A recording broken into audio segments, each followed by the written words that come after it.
Hey everybody, Brent at Performance Marine in Glendale, Arizona.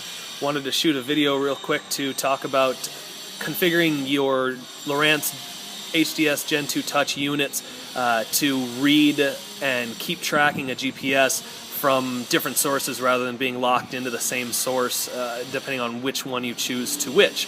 So this boat has dual HDS Gen 2 Touch units and a .1. The .1 is mounted at the transom of the boat so that it's very near the transducer for doing accurate Insight Genesis maps. But what I wanted to do was allow the bow unit to read off its own internal GPS and the console unit to read off of the .1, so that when we made waypoints, the bow unit was picking up the waypoints at the bow rather than at the transom, which is about 20 feet on this boat.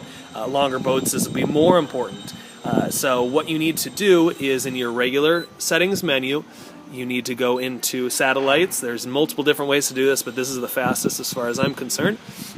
And what you want to do is select the .1, but what you need to do is, from this drop down, you need to go in and change this to local. And you need to go and do that to the unit at the front, because you can see it's obviously already selected the .1 up here. We want to click this to the 7 on its internal, and we want to change that to local also. Now this unit is reading off its own internal, and the rear unit is reading off of its. So what we end up with is, I made a waypoint of where this boat is sitting at the shop in the bay here, and you can see that it is well behind that arrow. When you go to the unit back here, you can see that it's off a little bit. We're under a steel roof, but it obviously shows a very different position from the front into the rear. So that's how you do it. All you got to do is remember to change it to local, and that works for any unit on the network.